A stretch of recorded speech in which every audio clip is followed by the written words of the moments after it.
अस्सलामु अलैकुम वरहमतुल्लाहि वबरकातुहू। इन्नल हम्दुलिल्लाह नहमदुहु व नस्तईनुहु व नस्तगफिरुहु व नऊज़ु बिल्लाहि मिन शुरूरि अनफुसिना व मिन सय्यिआति अमालिना। मन यहदिहिल्लाहु फला मुदिल्ल लहु व मन युद्लिल फला हादिय लहु व अशहदु अन ला इलाहा इल्लल्लाहु वहदहु ला शरीका लहु व अशहदु अन्न मुहम्मदन अब्दुहु व रसूलुहु सल्लल्लाहु तआला अलैहि व अला आलिहि व सहबिहि व सल्लम तस्लीमन कसीरा। अम्मा बाद फ़क़द क़ाल इमामुल बुख़ारी रहमहुल्लाहु तआला बाबुन इज़ा शरिबल कल्बु फ़ी इनाइ अहदिकुम फ़लयग़सिलहु सबअन। क़ाल हद्दसना अब्दुल्लाह बिन यूसुफ़ अन मालिकिन अन अबी ज़िनाद अनिल आरज अन अबी हुरैरह अन्न रसूलल्लाह सल्लल्लाहु अलैहि वसल्लम क़ाल इज़ा शरिबल कल्बु फ़ी इनाइ अहदिकुम फ़लयग़सिलहु सबअन। মহান আল্লাহর সমস্ত প্রশংসা যে আল্লাহ রাব্বুল আলামিন আমাদেরকে পাক পবিত্র করে সৃষ্টি করেছেন, সম্মানিত করেছেন আদম সন্তানকে। আল্লাহ রাব্বুল আলামিন আমাদেরকে পাক পবিত্র থাকা নির্দেশ দান করেছেন, অপবিত্রতা থেকে সতর্ক সাবধান করেছেন। সালাত এবং সালাম নাযিল পেয়ে মুহাম্মদুর রাসূলুল্লাহ সাল্লাল্লাহু আলাইহি ওয়াসাল্লামের উপর, যিনি পাক না পাক কে সুনির্ধারিত করেছেন। আমাদের ধারাবাহিক আলোচনা সহিহুল বুখারীর ওযুর পর্ব, আজকে পর্ব নম্বর 9, তারিখ 9 জমাদাস সানি 1442 হিজরি মোতাবেক 22 জানুয়ারি 2021। ইমাম বুখারী রাহিমাহুল্লাহ বলছেন এই ওযুর অধ্যায়ে কুকুরের জুঠা সম্পর্কে। কুকুর যদি কোনো কিছুতে মুখ দেয় তাহলে সেই খাদ্য বা পানীয়র বিধান এবং সেই ক্ষেত্রে করণীয়, সেই পাত্রকে পাক করার ক্ষেত্রে করণীয় কি, বিশেষ নির্দেশ রয়েছে এই মর্মে রাসূলুল্লাহ সাল্লাল্লাহু আলাইহি সাল্লামের, যেটা অন্যান্য নাপাকি থেকে, পবিত্রতা থেকে ভিন্ন। বাবুন এই অধ্যায় হচ্ছে ইযা শারিবাল কালবু ফি ইনাই আহাদিকুম, যখন তোমাদের কোনো ব্যক্তির পাত্রে কুকুর মুখ দিয়ে পান করে নেবে, ফালিয়াগসিলহু সাবআন, সেটাকে যেন 7 বার করে ধৌত করে। এটা রাসূলুল্লাহ সাল্লাল্লাহু আলাইহি ওয়াসাল্লামের হাদিস যা আসছে অধ্যায়ে, সেই হাদিসেরই অংশ দিয়ে অধ্যায় কায়েম করেছে ইমাম বুখারী। যদি কারো পাত্রে কুকুর মুখ দিয়ে দেয় তাহলে সেই পাত্রকে পাক করতে হবে 7 বার করে ধুয়ে। এই ক্ষেত্রে হাদিস নিয়ে এসেছেন 172 নম্বর হাদিস, আবু হুরায়রা রাদিয়াল্লাহু তাআলা আনহু থেকে বর্ণিত। রাসূলুল্লাহ সাল্লাল্লাহু আলাইহি ওয়াসাল্লাম বলেন ইযা শারিবাল কালবু ফি ইনাই আহাদিকুম, কুকুর যদি তোমাদের কারো পাত্রে মুখ দিয়ে পান করে ফেলে, ফালিয়াগসিলহু সাবআন, 7 বার করে যেন সেটা ধৌত করা হয়, 7 বার করে ধৌত করতে হবে। তাহলে এমনি সাধারণ যে কোনো নাপাকি, পেশাব, পায়খানা, রক্ত, যত নাপাকি রয়েছে দুনিয়ার, মাসিক কে রক্ত, নেফাসের রক্ত, যত নোংরা কিছু হোক না কেন, পাক করার সাধারণ বিধান হচ্ছে একবারে পাক হইল, না হইলে 3 বার পর্যন্ত যথেষ্ট, 3 বার ধৌত করলে যথেষ্ট। কিন্তু কুকুর যদি মুখ দেয় তাহলে তার ক্ষেত্রে 3 বার যথেষ্ট নয়। স্পষ্ট হাদিস এবং সহিহ বুখারীর হাদিস। এটি হচ্ছে আল্লাহ রাব্বুল আলামিনের পক্ষ থেকে ওহী ভিত্তিক আমরে তাআব্বুদি। আল্লাহ রাব্বুল আলামিনের নির্দেশগুলির ক্ষেত্রে আমরা রহস্য জানি আর না জানি, এটি ইবাদত হিসাবে আমাদেরকে পালন করতে হবে। এটা হচ্ছে আমরে তাআব্বুদি, আল্লাহর নির্দেশ, ইবাদতগত নির্দেশ। অধিকাংশ ইবাদত বন্দেগী বা সবগুলি ইবাদত বন্দেগীর ক্ষেত্রে বলা যেতে পারে যে এর পেছনে আপনার আমার কোনো যুক্তি জানার অধিকারও নেই, আর আল্লাহ জানাননি, এবং আল্লাহ রাব্বুল আলামিনের নির্দেশ পালন করাটাই হচ্ছে ইবাদত। যেমন দিনে রাতে 17 রাকাত ফরজ, যদি 17 কেন, 15 কেন নয়, 20 কেন নয়, এর কোনো যুক্তি আছে না? যুক্তি চাওয়ার অধিকার আছে না? আল্লাহ যুক্তি দিয়েছেন, বা এর কারণ গবেষণা করে উদ্ঘাটন করা যেতে পারে না? অসম্ভব। অনেক হালাল হারামের ক্ষেত্রে হ্যাঁ যুক্তি আছে, সুদ কেন হারাম, ব্যবসা কেন হালাল, শুকুর কেন হারাম, কুকুর কেন হারাম, হ্যাঁ গরু কেন হালাল, হ্যাঁ ইত্যাদি যুক্তি থাকতে পারে, দলিলের সাথে যুক্তি আছে।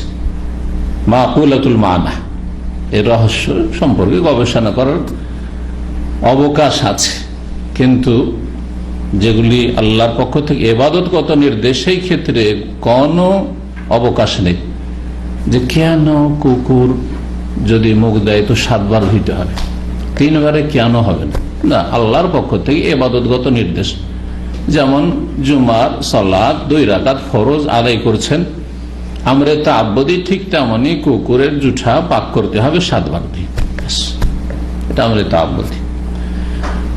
যদিও কেউ কেউ এর রহস্য উদ্ঘাটন করার চেষ্টা করেছেন আজকালকার বিজ্ঞানের যুগে, শেখ সাফি রহমান মোবারকপুরি বুলুগুল মারামের তার একটি সংক্ষিপ্ত ব্যাখ্যা বা ভাষ্য রয়েছে, ইতহাফুল কিরামের নামে, বাংলায় অনুবাদ হয়েছে, সম্ভবত ছাপছে বা ছেপে গেছে বাংলাদেশ থেকে ওইটি। তো তাতে আগের আইমা কেরাম থেকে বা আগের যে উলামা কেরাম যারা গবেষণা করেছেন তার আগে তাদের গবেষণার ভিত্তিতে নকল করেছেন যে কুকুরের বদ অভ্যাস আছে একটা, যে কুকুর পায়খানা করার পরে তার পায়খানা রাস্তা জিহ্বা দিয়ে চাটে, এটা কুকুরের নোংরা অভ্যাস। আর কুকুরের পায়খানাতে মারাত্মক ধ্বংসাত্মক জীবাণু থাকে, এই চাটার কারণে জিহ্বাতে চলে আসলো, লেগে থাকলো।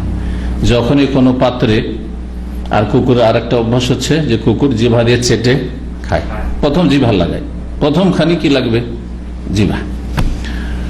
তো এই জিহ্বা থেকে জীবাণু আপনার পাত্রে চলে যায়, আর এই জীবাণু এত মারাত্মক আর ধ্বংসাত্মক, সেটা এমনিতে পানি দিয়ে ধুয়ে সাধারণভাবে মরবে না, যতক্ষণ সেটা বারবার ধোয়া না হবে আর মাটি দিয়ে ঘষা দিয়ে পরিষ্কার না করা হবে। এই জন্য এখানে হাদিসটা সংক্ষেপ রয়েছে, অন্য হাদিসে রয়েছে উলাহুন্না বিত্তরাব, তার প্রথমবার মাটি দিয়ে ধৌত করবে, মাটি দিয়ে মেজে ঘষা দিয়ে ধৌত করবে। কোন করে রিওয়ায়াতে বর্ণনাকারী সন্দেহ, বা এই ক্ষেত্রে প্রথমবার হইতে পারে, কোন একবার হইতে পারে, তাই ইহদাহুন্না বিত্তরাব, এই 7 বারের একবার মাটি দিয়ে মাজবে। আর একটি রিওয়ায়াত রয়েছে ওয়াফিরুহু সামিনাতা বিত্তরাব, 7 বার পানি দিয়ে ধৌত করো, আর 8ম বার মানে একবার তার মধ্যে কি করো, মাটি দিয়ে ঘষা দাও। ওয়াফিরুহু সামিনা বিত্তরাব। এই হাদিসের আর কেউ কেউ বলেছেন যে 8 বার করতে হবে, কিন্তু যেহেতু প্রসিদ্ধ হাদিস 7 বার, আর 8 বার ওই মাটি সহ, মানে 7 বার পানি আর 1 বার মাটি সহ, এটাই মনে হচ্ছে শক্তিশালী, আল্লাহু আলাম। তো 7 বার করে ধৌত করতে হবে, এটা হচ্ছে এই হাদিস দ্বারা প্রমাণিত। 1 বার মাটি দিয়ে পরিষ্কার করতে হবে, ঘষা দিতে হবে, যাতে করে ওই জীবাণু মরে যায়। তাহলে এটা আমরা তাআব্বুদি শুধু থাকলো না, এর আমরা রহস্যটা আমরা জানতে পারলাম সায়েন্সের আলোকে।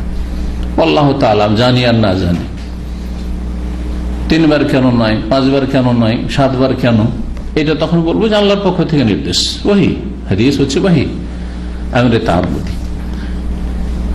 এই বিষয়ে অধিকাংশ আইম্মায়ে কেরামরা একমত, ইমাম আহমদ, ইমাম শাফি, ইমাম মালিক, সালাফে সালেহিন, সাহাবায়ে কেরাম সবাই একমত যে 7 বার করে ধৌত করতে হবে কুকুরের জুঠা পরিষ্কার করার ক্ষেত্রে। একমাত্র হানাফি মযহাব বলছেন না, অন্য নাপাকি দূর করার মতো 3 বার। এই 7 বারের হাদিস এত স্পষ্ট হাদিস, তারপর হানাফি মযহাবে এর উপর আমল নেই। কেন আমল নেই? বিভিন্ন কারণ থাকতে পারে, তার মধ্যে একটি কারণ যে আবু হানিফা রাহিমাহুল্লাহর যুগে হাদিসগুলি এইভাবে সংকলন হয়নি। সুতরাং এই হাদিস যে সহিহ, বিশুদ্ধ এবং 7 বার ধৌত করতে হবে, এই বিধান হতে পারে যে আবু হানিফা রাহিমাহুল্লাহর কাছে পৌঁছেনি। যার কাছে যতটা এলেম পৌঁছবে ততটা নিয়ে ফতোয়া দিবে। আমাদের ভারত, বাংলাদেশ, পাকিস্তানের আলেমরা, আহলে হাদিস আলেম, যারা সালাফিদের প্রতিনিধি আহলে হাদিস আলেম, তার আজকের থেকে 30 বছর 40 বছর আগে হানাফিদের মতো সম্মিলিত 5 প্রতিটি মসজিদে মোনাজাত করত। এমন কোন মসজিদই জানতাম না যেখানে মোনাজাত হইতো না। তারপরে ইবনে তাইমিয়া রাহিমাহুল্লাহর গবেষণা পৌঁছিল, আরব দেশের সাথে এই দ্বীনি ইলমের বিনিময় শুরু হলো। এই আরব দেশ থেকে আমাদের ভাইরা, আমাদের সিনিয়ররা লেখাপড়া করে গেল। আসল বিষয়টি যখন পেশ করা হইল, তখন মানুষকে তো আজব লাগছিল, এ কি রে, দোয়া উঠিয়ে দিবে না, আহলে হাদিস শত্রুতা করেছে। এখন পর্যন্ত কিছু মূর্খরা শত্রুতা করে যাচ্ছে, এই বেদাতকে টিকে রাখতে চায়। তো কথা হচ্ছে যে অজ্ঞতা একটা রোগ, সেটা আর না জানা একটা ওজোর থাকতে পারে। তো আবু হানিফা রাহিমাহুল্লাহর কাছে হয়তো হাদিস পৌঁছেনি, তিনি তখন দেখেছেন যে কোনো নাপাকি দূর করার জন্য 3 বার ধুলে হয়, এই ক্ষেত্রেও 3 বার। আর ইরাকে হাদিসের চর্চা এমনিতেই কম ছিল। ইমাম আবু হানিফা রাহিমাহুল্লাহর হাদিসের সফর তেমন ছিল না। ইরাকের বাইরে, তিনি কুফার বাইরে তেমন কোথাও সফর করেননি। কিন্তু ইমাম বুখারী রাহিমাহুল্লাহ কোথায়, উজবেকিস্তান বোখারা থেকে সফর করে ইয়ামান পর্যন্ত, সানা পর্যন্ত এসেছেন। আমরা ইয়ামান যেতে পারিনি। এলেম শিখতে তিনি এমন কোন দেশ নেই যে দেশে যাননি। বাগদাদ থেকে আপনার বাসরা, কুফা, মিসর, শাম, দামেস্ক, আর তা মক্কা, মদিনা, আর তারপরে সানা পর্যন্ত, ইয়ামান পর্যন্ত সফর করেছেন ইলম হাসিলের জন্য। আজকাল কয়টা লোক আছে এরকম সফর করেছে? কে এরকম হিম্মত রাখে যে এত সফর করবে ইলম হাসিলের জন্য? তো পরবর্তীকালে যখন হাদিসগুলি কিতাবের আকারে সংকলন হয়েছে, তখন অনেক সহি হাদিস দেখা গেছে মজহাবের বিপরীত দিকে, বা মজহাব সহি হাদিসের বিপরীত দিকে। হাদিস বিপরীত দিকে বলবো না, কারণ হাদিসটাকে আসল রাখতে হবে। এটা কিন্তু হাদিসের সাথে বেয়াদবি, কিন্তু এইটা কথা মনে রাখবেন। হাদিস মজহাবের খেলাফ না, মজহাব হাদিসের খেলাফ, এই কথা বলতে হবে। আপনি খেলাফ করছেন, হাদিস খেলাফ করেনি, বুঝছেন না? এটা হচ্ছে আদব। রাসূলুল্লাহ সাল্লাল্লাহু আলাইহি ওয়াসাল্লামের সুন্নাহকে, আদর্শকে, কোরআন সুন্নাহকে, ওহীর দলিলকে আসল রাখতে হবে। এর বিপরীত যে বলবে সে বিরোধিতা করেছে। এই মর্মে একটি হাদিস তাবরানীতে আছে, তারা পেশ করেছে যে কুকুরের জুঠার ক্ষেত্রে 3 বারের হাদিস, কিন্তু হাদিস অত্যন্ত যঈফ। তাতে একটি বর্ণনাকারী রয়েছে মাতরুক, পরিত্যক্ত। ইমাম দারাকুতনী রাহমাতুল্লাহ বলেছেন। সুতরাং 3 বার ধোয়ার মতটি ঠিক নয়, 7 বার করে ধুইতে হবে, কুকুর যদি মুখ দেয় তাহলে। জি, রহস্য জানি আর না জানি। জি, তারপরের হাদিস 173 নম্বর হাদিস বলছেন আবু হুরায়রা রাদিয়াল্লাহু তাআলা আনহু আর নবী সাল্লাল্লাহু আলাইহি ওয়াসাল্লাম আন্না রাজুলান রাআ কালবান, জনৈক ব্যক্তি একবার সে একটি কুকুরকে দেখতে পেল। প্রাচীন যুগের ঘটনা, মানে ইসরায়েলের যুগে, আগের উম্মতে। ইয়াকুলু সারা মিনাল আতাশ, পিপাসার তাড়নায় সে কাদা খাচ্ছে। পানি কোথাও নেই, কিন্তু কাদা রস আছে, সেই কাদাটাকে চাটছে পিপাসা দূর করার জন্য। এত প্রচন্ড পিপাসা লেগেছে এই কুকুরকে। ফাখাদার রাজুলু খুফাহু, তখন এক ব্যক্তি তার মোজা, চামড়ার মোজা নিল, পা থেকে খুলল। ফাজালা ইয়াগরিফু লাহু বিহি, আর তারপরে সে মোজা দিয়ে কূপ থেকে পানি উঠাইতে শুরু করল। হাত্তা আরওয়াহু, এমনকি সেই কুকুরকে পরিতৃপ্ত করে দিল। ফাশাকার আল্লাহু লাহু, আল্লাহ তার শুকরিয়া জ্ঞাপন করলেন, আদায় করলেন। আল্লাহ কেমন শুকরিয়া আদায় করে, যেমন আমরা শুকরিয়া আদায় করি। হ্যাঁ, এটা কোরআন এবং হাদিসে আল্লাহর নির্দেশ এবং ইবাদত। আযকুরুনি আযকুরকুম ওয়াশকুরুলি ওয়ালা তাকফুরুন, ওয়াশকুরুলি, আমার শুকরিয়া আদায় করো, আনিশকুরলি ওয়ালিওয়ালিদাইক, আমার শুকরিয়া আদায় করো আর তোমার পিতামাতার শুকরিয়া আদায় করো। আল্লাহর সবচেয়ে বড় অনুগ্রহ, আর তারপরে বাপ মায়ের অনুগ্রহ। আল্লাহর পরে যদি কারো ইহসান থাকে, কিছুই না করে, শুধু জন্ম দিয়েছে, কিছুই করেনি, 1 পয়সা খরচ করতে পারেনি, গরিব মানুষ ছিল। অনেক বড় মানুষ হয়েছেন, অনেক মনে করেন, এবং অনেকে মূর্খতার কারণে বলে থাকেন আমার বাপ মা আমার জন্য কিছু করতে পারেনি, আমি এইভাবে মানুষ হয়েছি, মানে নিজের চেষ্টাতে মানুষ হয়েছি। এটা হচ্ছে নাশুকরি করা, এটা হচ্ছে নিয়ামতের কুফরি করা। জন্মের আগে পেটে থেকেছেন, সেই অবস্থায় বাবা মার মেহনত কষ্ট, আর তারপরে পৃথিবীতে এসে যতদিন হুঁশ দিশা হয়নি ততদিন কত কষ্ট করেছে। বাপ মা গুলো সব ভুলেই গেলেন, মানে পড়ার যোগ্য হয়ে, মাদ্রাসা স্কুলে যাওয়ার যোগ্য হয়ে হয়তো বাপ মা কোন রকমের সহযোগিতা সাহায্য করতে পারেনি। বাপ মা জাহেল মূর্খ ছিল, নিজে থেকে মাদ্রাসা, নিজের চেষ্টা মাদ্রাসা গেছে, নিজের চেষ্টা স্কুলে গেছেন, আর তারপর অনেক বড় মানুষ হয়েছেন। আর অনেকে এই রকমের মূর্খামি কথা বলে থাকেন, করে না এরকম? আমার বাপ মা আমাদের জন্য কিছু করেনি বা করতে পারেনি, অনেক কিছু করেছে, জানেন না। আনিশকুরলি ওয়ালি ওয়ালিদাইকা, আল্লাহ শুকরিয়া আদায় করতে হবে। আর আল্লাহর যখন বান্দা শুকরিয়া আদায় করে, আল্লাহ শুকরিয়া আদায় করেন। আমাদের শুকরিয়া হচ্ছে আল্লাহর ইবাদত, আর আল্লাহ রাব্বুল আলামিন বান্দার যে শুকরিয়া আদায় করে, ওয়াকান আল্লাহু শাকিরান আলিমা। কোরআনে একটি জায়গায় নয়, বহু জায়গায় রয়েছে আল্লাহ হচ্ছেন শাকিরান। শাকিরান মানে শুকরিয়া আদায় করনেওয়ালা, শুকরিয়া জ্ঞাপনকারী। আলিমা মানে সবকিছু তিনি জানেন, সম্যক জ্ঞানী। তারপর আল্লাহর একটি নাম হচ্ছে শাকুর। জি, আল্লাহ হচ্ছেন কি? শাকুর। তাহলে আল্লাহ শুকরিয়াটা কি ধরনের, কি বলতে পারেন? আল্লাহ শুকরিয়ার মানে কি? আল্লাহর শুকরিয়ার মানে জাযা। হ্যাঁ, সেটা শুকরিয়ার যেটা প্রতিফলন, আল্লাহ রাব্বুল শুকরিয়ার প্রতিফলন হচ্ছে যে আল্লাহ উত্তম প্রতিদান দিয়ে থাকেন। শুকরিয়ার মানে বাংলায় করবেন মূল্যায়ন করা। মূল্যায়ন করা, আল্লাহ রাব্বুল আলামিন যে যতটা ভালো আমল করে তার যথাযথ কি করেন? মূল্যায়ন করেন। যতটা আমল করবেন সে মূল্যায়নে আল্লাহ কম করবেন না, বরং একটা নেকি করলে 10 গুণ, 10 থেকে 100 হইতে পারে, 100 থেকে 700 হইতে পারে। জি, কত আল্লাহ মূল্যায়ন করেছেন তাহলে চিন্তা করেন আপনি। পক্ষান্তরে আমরা কর্মজীবনে, চাকরি বাকরির ক্ষেত্রে অনেকে কিন্তু অবিচারের শিকার। কোম্পানিতে অনেক কাজ করেছেন আপনি, কিন্তু আপনার কাজের কোনো মূল্যায়ন নেই, আছে না? নেই। আবার একজন তার পাসপোর্ট দিয়ে তার অনেক মূল্যায়ন হচ্ছে, হ্যাঁ, যোগ্যতা দিয়ে মূল্যায়ন হয় না। অথবা আপনার উপর বৈরিতা আছে, আপনাকে পছন্দ করেন না, যার ফলে আপনার কোনো মূল্যায়ন করেন না। যে কোনো কারণে হইতে পারে, হচ্ছে না? হচ্ছে না?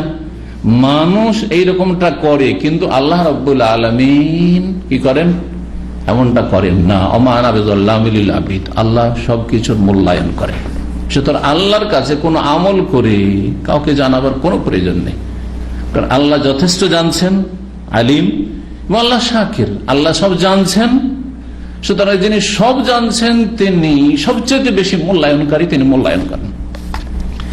তো এখানে কি রয়েছে? ফাশাকার আল্লাহ, আল্লাহ রাব্বুল আলামিন এই লোকটির এই একটি ছোট আমল বাহ্যিক তার মূল্যায়ন করলেন। খুব ভালো কাজ করলো, এই কুকুরটি তো মরে যেত পিপাসায়, কুকুরটাকে পানি পান করিয়ে দিলাম, আল্লাহ মূল্যায়ন করলেন, দাম দিলেন।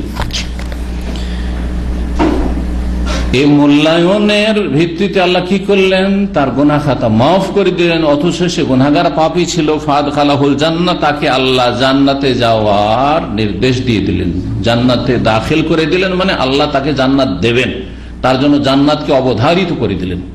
যেটা নিশ্চিত সেটাকে কোরআনের ভাষায় অতীতের বাক্য দিয়ে প্রকাশ করা হয়েছে। কাদ আফলাহাল মুমিন, মুমিনরা সফল হয়ে গেছে। মুমিনরা তো সারা জীবন জিন্দগিতে মারি খাচ্ছে, হ্যাঁ, জালেমদের কাছে মারি খাচ্ছে, নির্যাতিত। তারপর বলছে কাদ আফলাহাল মুমিনুন, মুমিনরা কামিয়াব হয়েই গেছে, সফল হয়ে গেছে। কারণ নিশ্চিত ভবিষ্যতে হবে, কিন্তু নিশ্চিত আল্লাহ তাকে জান্নাত অবশ্যই দেবেন, তার জন্য জান্নাতকে অবধারিত করে দিলেন। এখানে ঘটনাটি কার রয়েছে? একজন পুরুষ লোক ছিল, একজন পুরুষ লোক। এই মর্মে কয়েকটি হাদিস রয়েছে পুরুষ বলে। সহিহ বুখারী যে হাদিস রয়েছে কয়েক জায়গায় তাতে পুরুষ লোকের কথা রয়েছে। সহিহ মুসলিমে একটি হাদিস রয়েছে, হাদিস নম্বর 4163, সেখানে রয়েছে আন্না ইমরাতান বাগিয়ান, একটি অসতী নারী, বেশ্যা, খারাপ চরিত্রের, রাত কালবান ফি ইয়াউমিন হার, প্রচন্ড গরমের দিনে একটা কুকুরকে দেখলো যে পিপাসার তাড়নে মরে যাচ্ছে, ছটফট করছে। তাড়াতাড়ি করে সে কি করলো? তার মোজা দিয়ে পানি উঠিয়ে কুকুরটিকে পান করালো। আল্লাহ রাব্বুল আলামিন সেই মহিলাকে মাফ করে দিলেন, অথচ সে কাবিরা গুনাহে লিপ্ত ছিল, তাকে মাফ করে দিলেন এবং তাকে জান্নাত আল্লাহ নির্দেশ দিলেন যে এই মহিলা জান্নাতি। এই মহিলা সম্পর্কে আমরা ওহীর মাধ্যমে জানতে পেরেছি এই মহিলা একটি কাজ করেছেন, আর সেই কাজটির সুফল হিসাবে আল্লাহ তার জন্য জান্নাতকে অবধারিত করেছেন। এটা আমরা জানতে পেরেছি, তাই না?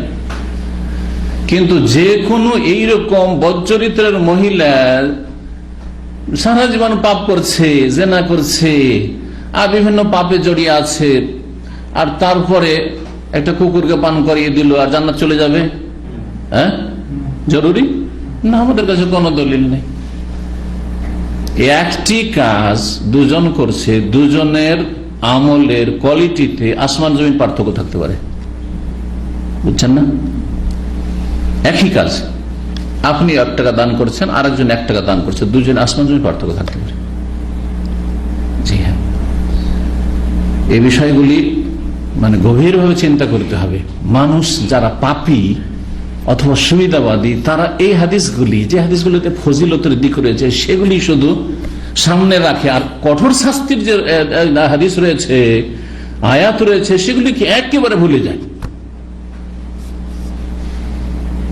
এই জন্য শেখ রহমতুল্লাহ আলাই খুব গুরুত্বপূর্ণ কথা বলছেন যে বেনামাজিকে যখন বলা হয় যে ভাই নামাজ পড়েন না কেন, আপনি সালাত আদায় করেন, আপনি সালাত ছাড়ছেন কেন?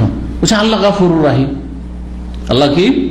গাফুর রাহিম। তার উত্তরে তিনি কি বলছেন? খুব সুন্দর কথা, আল্লাহ গাফুরুর রাহিম লিল মুমিনিন ওয়া লাইসা লিল কাফিরিন। আল্লাহ বড় মার্জনাকারী, দয়ালু মুমিন ইমানদারের জন্য, কাফেরের জন্য নয়। আর তুমি তোমার সালাত ত্যাগের জন্য তো কাফের হয়ে গেলে, তো তোমার জন্য কোথায় গাফুর রাহিম? বুঝতে পেরেছেন? তাহলে আল্লাহর কাছে ক্ষমা পাওয়ার জন্য যোগ্যতা লাগবে, যোগ্যতা থাকতে হবে। একজন লোক একটা কুকুরকে পানি দিচ্ছে, কিন্তু তার অন্তরের সিদক, সততা, ইখলাস, নিষ্ঠা আর মায়া আর আল্লাহ সন্তুষ্টি, এই সব বৈশিষ্ট্যের সাথে সে পানি দিচ্ছে। আল্লাহ তার অন্তর জানছেন, অন্তরের আমলটাকে আল্লাহ আগে দেখেন, তার ভিত্তিতে হয়তো আল্লাহ একটি আমলে তাকে মাফ করে দিলেন। কিন্তু আর একজন খেলাধুলার ছলে চলো এটা করেই দিই, তার মধ্যে না ইহতিসাব নেকির আশা আছে, না গুনার জন্য সে অনুতপ্ত, না সে জান্নাতের আশা করে দিচ্ছে। বরং আজকাল অধিকাংশ মানুষ অমুসলিমদের দেখা দেখি, পশ্চিম অমুসলিমরা অনেক জনকল্যাণমূলক কাজ করছে, সেবামূলক কাজ করছে, কিন্তু কিসের জন্য? লিল ইনসানিয়া, মানবতার জন্য, হিউম্যানিটি, মানবতার খাতিরে। এটা পশুর অধিকার আমি সংরক্ষণ করলাম, একটা কুকুরকে পানি পান করি, তো জানা যাবে নাকি? কাজ করলাম, কিন্তু আল্লাহর কাছে সেই ইখলাসের সাথে, সেই সততার সাথে না, সেই ইমানের সাথে, সেই ইহতিসাব নেকির আশায় না, কিছু না। তাহলে শুধু আমল করলে হবে না, আমলের কোয়ালিটিটা সুন্দর হইতে হবে। লিয়াবলুয়াকুম আইয়ুকুম আহসানু আমালা, কার আমল বেশি ভালো, বেশি ভালো করার চেষ্টা করতে হবে, আর এটা অন্তর থেকে শুরু করতে হবে। আল্লাহ যেন তৌফিক দান করেন। আচ্ছা, তো একটা ঘটনা আবার পুরুষ আবার মহিলা, কেমন কথা হইল? তা হাদিসে কি বিরোধ আছে নাকি সমন্বয় কি হইতে পারে? ভাষ্যকারগণ বলেছেন, মানব জাতির ইতিহাসে এইরকম পিপাসিত কুকুরকে পান করার কত না ঘটনা ঘটছে। একটি ঘটনা শুধু, একাধিক ঘটনা হইতে পারে। তো এক সময় বা একাধিক সময় পুরুষের ঘটনা ঘটেছে যে পুরুষ পান করিয়েছে, আর এক সময় এক মহিলা পান করিয়েছে। আর এই দুইজনের ক্ষেত্রে হাদিস এসেছে, রাসূলুল্লাহ সাল্লাল্লাহু আলাইহি ওয়াসাল্লাম বলেছেন যে একজন পুরুষ পিপাসিত কুকুরকে পানি পান করিয়ে জান্নাতে গিয়েছে, আর একজন মহিলা সে অসতী ছিল, তারপরও পিপাসিত কুকুরকে পান করিয়ে জান্নাতে গিয়েছে। রাসূলুল্লাহ সাল্লাল্লাহু আলাইহি ওয়াসাল্লাম ওই মহিলার জন্য সার্টিফিকেট দিয়েছেন বা সুসংবাদ দিয়েছেন, কিন্তু আমার আপনার জন্য নেই। সুতরাং আজকাল মুসলিম সমাজের কোন পাপী বলবে যে আমি এই কাজটা করি শুধু জান্নাতে চলে যাব, সে মিথ্যু, সে অসৎ। হ্যাঁ, এই কাজের সাথে আপনি নিজে তওবা করেন, সংশোধন করে নেন এর সাথে, তাহলে আশা আছে। কারণ তওবা করলে আল্লাহ সব গুনাহ মাফ করে দিতে পারেন। জি, আল্লাহ যেন বুঝার তৌফিক দান করেন। শুধু এতে যারা দুনিয়াদার সুবিধাবাদী, 2-4টা ভালো কাজ করে আর পাপে ডুবে আছে, আর মনে করে যে আমরা এই নেক কাজ করে জান্নাতে চলে যাব, এটা তাদের আশা, কোন এর বাস্তবতা নেই। এই আশার বাস্তবায়ন হবে না। আশা যদি করতে হয় তো নেক আমলের সাথে কি করতে হবে? তওবা করতে হবে যে আল্লাহ আমি যে গুনাহগুলি করেছি আমি তওবা করলাম, ছেড়ে দিলাম, আর এই যে নেক কাজ করা শুরু করলাম, এর নাম হচ্ছে তওবা। হাদিসে, আগের হাদিসে আসলো কুকুরের জুঠার কথা, আর এখানে কুকুর কে পান করালো একজন লোক, সেখানেও এই কুকুরের কথা আসলো। কিন্তু এই ঘটনা প্রাচীন যুগের ঘটনা, এই হাদিসের ঘটনা হচ্ছে প্রাচীন যুগের ঘটনা। প্রাচীন যুগের আগে উম্মতের বিধান এই ইসলামে সবগুলিকে রাখা হয়নি, কিছু রাখা হয়েছে, আর অধিকাংশ কি হয়েছে, রহিত করে দেওয়া হয়েছে, মনসুখ করে দেওয়া হয়েছে। সুতরাং এইসব ঘটনা থেকে কেউ বলবে যে কুকুরের জুঠা পাক না। কেউ কেউ এ কথা বলার চেষ্টা করেছে যে ইমাম বুখারী রাহিমাহুল্লাহ যেন কুকুরের জুঠা পাক এ কথা বুঝাতে চাইছেন না। এটা বুঝাতে, যদি এটাই বুঝাতে চাইতেন তাহলে আগে হাদিস নিয়ে আসতেন না যে কুকুর যদি কোনো পাত্রে মুখ দেয় তো কি করতে হবে, 7 বার করে ধৌত করতে হবে। জি, শুধু দেখাতে চেয়েছেন যে এই বিষয়ে ইখতিলাফ রয়েছে, যে কুকুরের জুঠা এবং মসজিদে গমনাগমন করা বা অতিক্রম করা মসজিদ হয়ে কুকুরের, এটার বিধান কি, এগুলোতে ইখতিলাফ আছে, কিন্তু কুকুরের জুঠা না পাক, এটি হচ্ছে সঠিক মত। 174 নম্বর হাদিস বর্ণনা করছেন হামজা বিন আব্দুল্লাহ, তার পিতা আব্দুল্লাহ থেকে, বলছেন কানাতিল কিলাবু তাবুলু ওয়া তুকবিলু ওয়া তুদবিরু ফিল মসজিদে ফি জামানি রাসূলিল্লাহ সাল্লাল্লাহু আলাইহি ওয়াসাল্লাম ইয়াকুনু ইয়ারুশুনা শাইআ মিন যালিক। কুকুরগুলি রাসূলুল্লাহ সাল্লাল্লাহু আলাইহি ওয়াসাল্লামের আমলে পেশাব করে দিত। তুকবিলু ওয়া তুদবিরু মানে গমনাগমন করত, ফিল মসজিদে মসজিদে নববীতে, মসজিদে নববীর এই মাথা দিয়ে ঢুকতো, ওই মাথা দিয়ে বেরিয়ে যেত কুকুর। ফি জামানি রাসূলিল্লাহ রাসূলুল্লাহ সাল্লাল্লাহু আলাইহি ওয়াসাল্লাম জামানায় এইরকমটা করতো। ফালাম ইয়াকুনু ইয়ারুশুনা শাইআ মিন যালিক, কিন্তু এর জন্য পানি ছিটাতেন না। রাশ মূলত বলা হয় পানি ছিটানোকে, আবার হালকা ধোয়াকে রাশ বলা, আল গাসলুল খাফিফ। ধুইতেন না, যে কুকুর মসজিদে প্রবেশ করে গেল তো ওই জায়গাগুলিকে ধুয়ে দাও, এটাও করতেন না, পানি ছিটিয়ে দাও সেটাও করতেন না, এমনটা হইতো। কিন্তু ভাষ্যকারগণ বলেছেন যে এটা ইসলামের প্রথম যুগে হইতো, মসজিদে নববী প্রথম তৈরি হয়। এখনকার মসজিদ দিয়ে চিন্তা করলে হবে না, তখন শুধু ওপরে ছাউনি ছিল, খেজুর পাতার কি ছিল, ছাউনি ছিল, আর খেজুরের কাণ্ডের খুঁটি ছিল, পিলার ছিল, আর বাকি ঘেরা কিছু ছিল না, খোলাই ছিল, চারিদিক খোলা, চারিদিক থেকে লোকেরা আসতো, যার বাড়ি যেই দিকে ওই দিক থেকে এসে মসজিদে ঢুকতো, চারিদিক থেকে আসতো। বেশ কিছুদিন এরকম ছিল। সেই সময় যদি এরকম খোলা থাকে তো কুকুর ঢুকবে না, কুকুর বিড়াল সবই ঢুকবে। তো এইরকমটা প্রথম দিকে হয়তো, ইসলামের বিধিবিধান ধীরে ধীরে এসছে। আর তারপরে রাসূলুল্লাহ সাল্লাল্লাহু আলাইহি ওয়াসাল্লাম যখন চারিদিকে আপনার টাটি দিয়ে ঘেরতে বললেন, তখন বললেন যে সবগুলি দরজা বন্ধ করে দেওয়া হোক, আর চারিদিক খোলা থাকবে। লা ইউবকায়ান্না ফিল মসজিদে খাওখাতুন বা লা তুবকায়ান্না ফিল মসজিদে খাওখাতুন ইল্লা খাওখাত আবী বকর।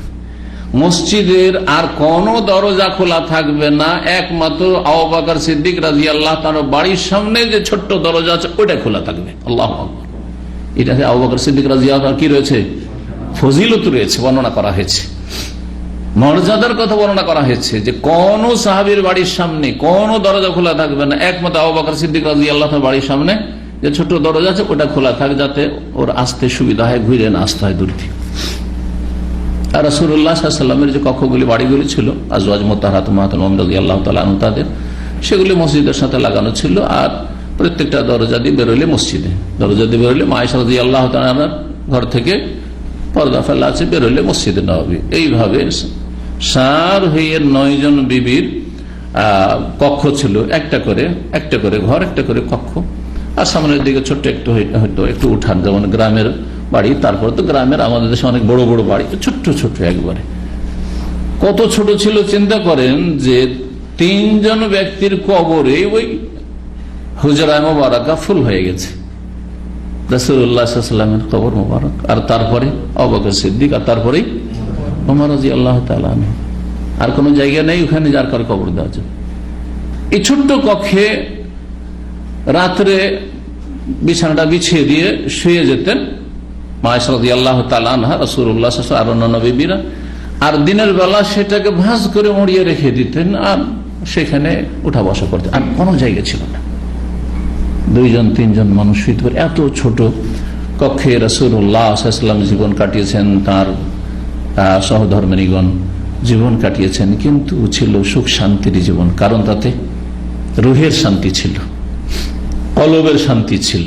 কারণ মানুষ শুধু দেহের নাম নয়, আমরা অধিকাংশ মানুষ আজকাল দেহকে খুব সুখ শান্তিতে রেখেছি ভালো ভালো খাওয়িয়ে আর ভালো ভালো পোশাক দিয়ে, কিন্তু রুহকে শান্তিতে রাখেনি, যার ফলে আমাদের মানসিক অশান্তি আরো বেড়ে যাচ্ছে। আর যে যত বেশি শরীরকে সুখ দিচ্ছে আর রুহকে সুখ দিচ্ছে না, কলবকে সুখ দিচ্ছে না, সে তত বেশি অশান্তিতে রয়েছে। এর বিপরীত যারা শুধু রুহের আহার দিয়েছে কিন্তু শরীরের চাহিদা মেটায়নি, তারা হার মানতে বাধ্য হয়েছে, তারা ক্ষতিগ্রস্ত হয়েছে। দিনের ক্ষেত্রে কেউ যদি কঠোরতা অবলম্বন করেছে তো সেই ব্যক্তি হার মানতে বাধ্য হয়েছে, সে ক্ষতিগ্রস্ত হয়েছে, পাপে লিপ্ত হয়েছে। সুতরাং কেউ যদি বলে যে আমি বিয়ে করব না, কারণ বিয়ে করলেই ঝামেলা আছে, তাহাজ্জুদ পড়াই বাধা, এই দাওয়াতি কাজে বাধা, এখানে যেও না তো সেখানে যেও না, এই সংসারে এই করো তো সেই করো, এত মাথার বোঝাই তোমার বিয়ে না করে, তাহলে কি হবে? কি হবে? পাপের রাস্তা খুলে যাবে। যারা আজকাল খ্রিস্টানদের ধর্মগুরু অথবা তাদের আপনার চার্চের সেসব যারা মহিলারা আপনার নান যাদেরকে বলা বিয়ে করে না, এরা তারা সব ব্যভিচারী আছে, এদিকে বিয়ে করে না, এদিকে ব্যভিচার ঠিকই চলছে।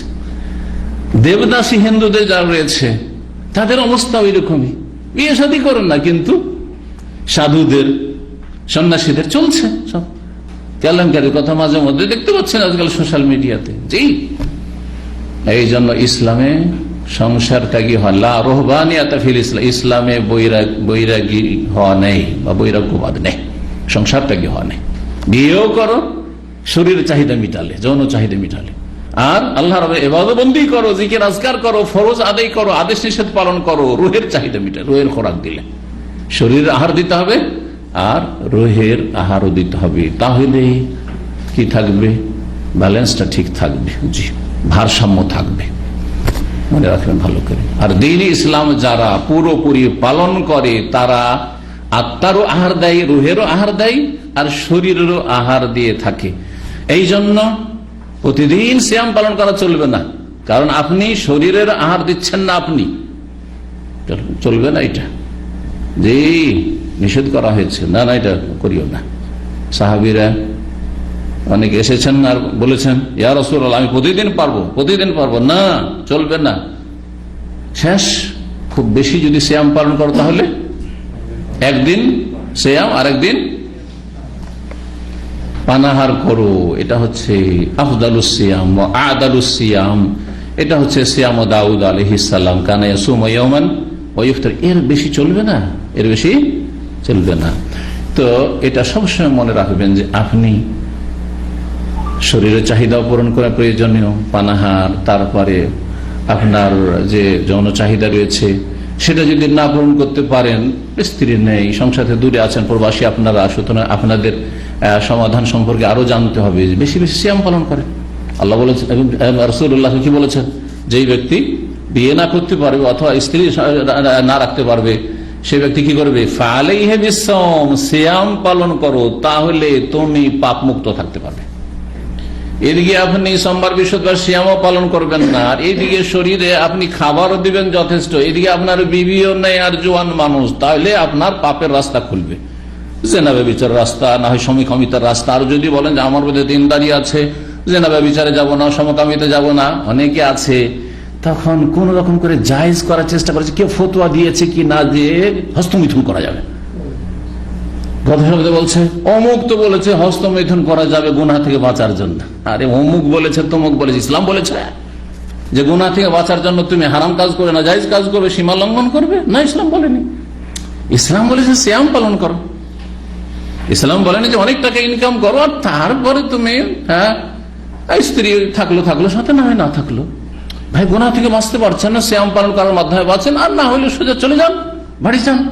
আর ডাল ভাত খেয়ে থাকেন, এত টাকা পয়সার কি প্রয়োজন, আর দিয়ে গুনাহ করছেন আপনি? জি জি, মোটেই না। দ্বীন ইসলাম প্রতিটি ক্ষেত্রে কমপ্লিট করা হয়েছে, দেখেন, শরীরের চাহিদা এবং আত্মার চাহিদা পূরণ করার চেষ্টা করবে, আল্লাহ যেন তৌফিক দান করেন। কি বলছিলাম, রাসূলুল্লাহ সাল্লাল্লাহু আলাইহি ওয়াসাল্লামের জামানে মসজিদের এরকম ছিল, পরবর্তীকালে মসজিদ ঘিরে দেওয়া হয়েছে। সুতরাং সেটা এখনকার ক্ষেত্রে প্রযোজ্য না যে আপনি কুকুরকে ছেড়ে দেবেন, মসজিদে ঢুকবে না। কুকুরের শরীর যদি শুকনো থাকে তাহলে নাপাকি লাগার সম্ভাবনা নেই। আসলে ধরেন মসজিদে ঢুকে গেছে আর কুকুর শরীর শুকনো আছে, অথবা আপনার পাশ দিয়ে চলে গেল, কাপড় ছুঁয়ে গেল। আমাদের দেশে কিন্তু বাড়াবাড়ি আবার আছে, কাপড় যদি কুকুরে ছুঁয়ে নেয়, ছোট থেকে আমাদেরকে শেখানো হয়েছে, এই তোকে কুকুর ছুঁয়ে নেছে, তুই কাপড় খোল, তো কাপড় না পান, এটাও ইসলামে নেই। হ্যাঁ, কুকুরটা ভিজা আছে, তখন নিশ্চয় নাপাক। কিসে ভিজা আছে? হ্যাঁ, নাপাকির সম্ভাবনা বেশি। সুতরাং যখন ভিজা কুকুর আপনার কাপড় ছুঁয়ে এনেছে, তো আপনি কাপড় বদলে দেন, আপনার কাপড় তখন নাপাক বলবো। কিন্তু এমনি কুকুর ছুঁয়ে নিলে আপনার কাপড় নাপাক হয়ে যাবে এমনটা নয়। হ্যাঁ, জিভা দিয়ে দিয়েছে, তখন জুঠা চলে এসছে, তখন নাপাক, আপনি ধৌত করেন, যার কথা হাদিসে আজকে জানলেন। আশা করি বুঝতে পারছেন।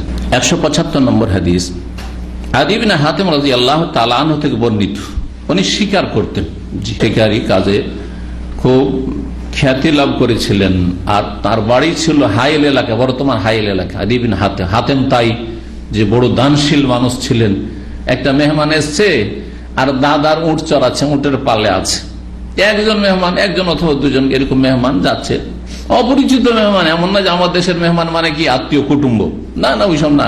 অপরিচিত লোক এসছে, আমরা অনাহার আছি, কিছু খেতে দিবে না, দিয়েছে একটা উঁট জবাই করে, দাদার উঁট একটা উঁট জবাই করে দিচ্ছে। দাদা জানতে পেরে এমন বকাবাকি শুরু করলো, তুই কি করলি, তুই একটা দুটো মানুষের জন্য তুই বিনা হুকুমে একটা উঁট জবাই করে দিলি, ভাগ তুই।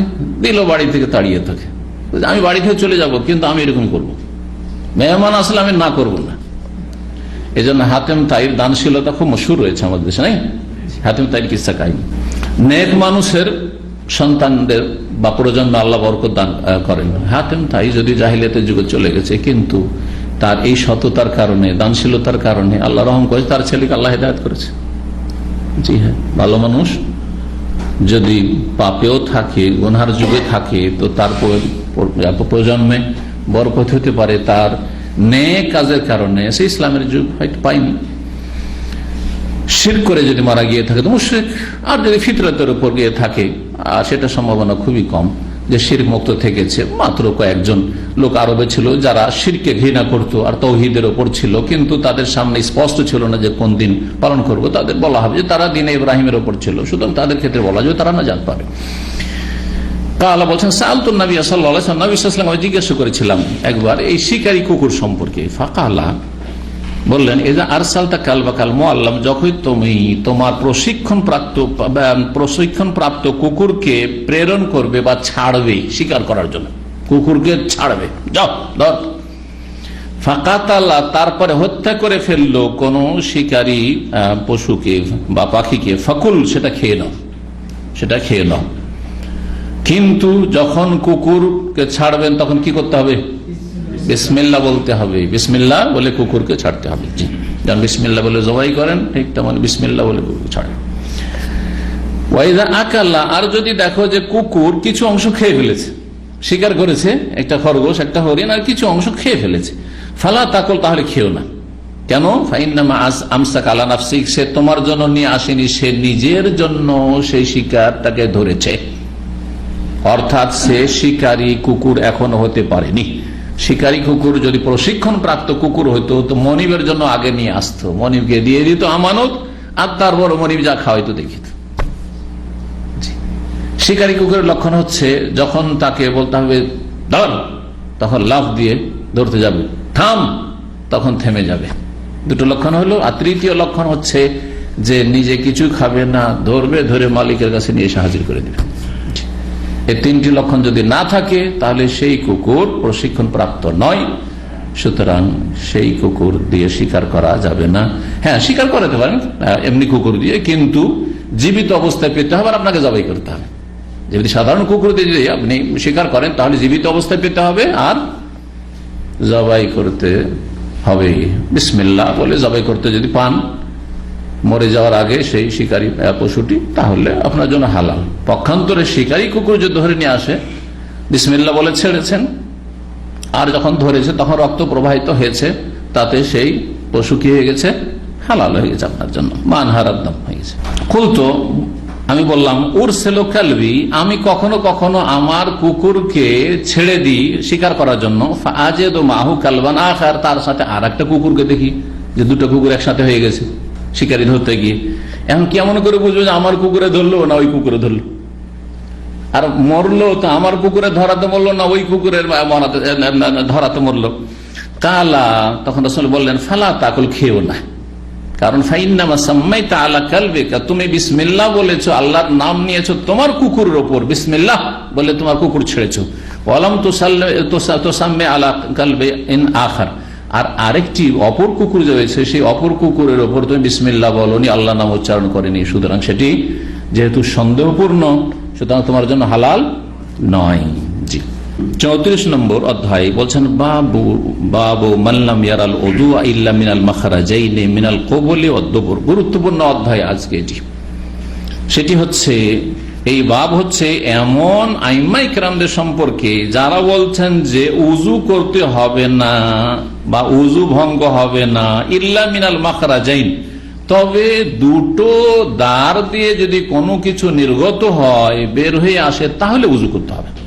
দুটো রাস্তা ছাড়া, পেশাবের রাস্তা আর পায়খানার রাস্তা, আল কবুল ও দবর, সামনে কবুল পেশাবের রাস্তা আর দবর পায়খানার রাস্তা, এই দুটো পথ ছাড়া অন্য কোনো শরীরের অঙ্গ প্রত্যঙ্গ দিয়ে কোনো কিছু যদি নির্গত হয় তাতে উযু নষ্ট হয় না।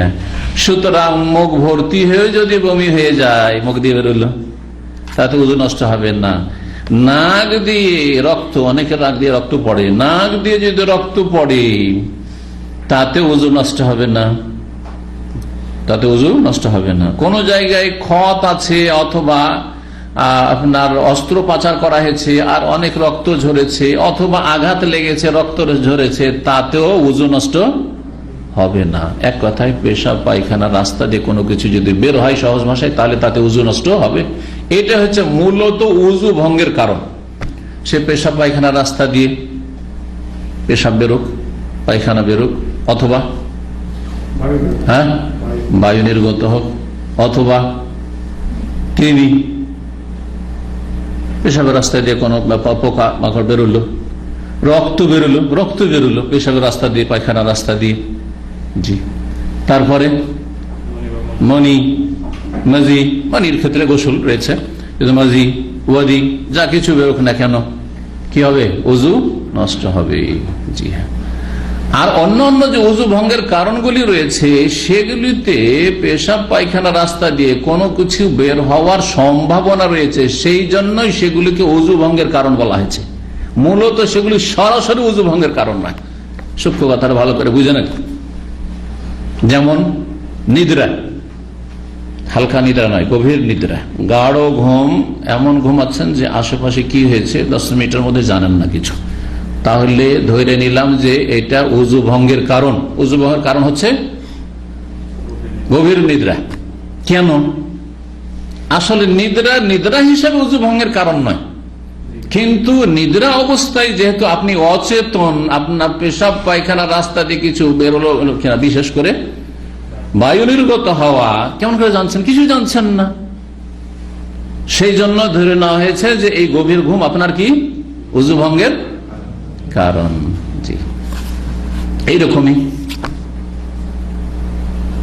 লজ্জা স্থান স্পর্শ করা, লজ্জা স্থান স্পর্শ করলে যদি ইখতিলাফ রয়েছে উযু ভঙ্গ হয় কি হয় না, কিন্তু বিশেষ করে যদি কাম ভাব নিয়ে, যৌন চেতনা নিয়ে কেউ স্পর্শ করে সরাসরি লজ্জা স্থান, তাহলে উযু ভঙ্গ হয়ে যাবে। কেন?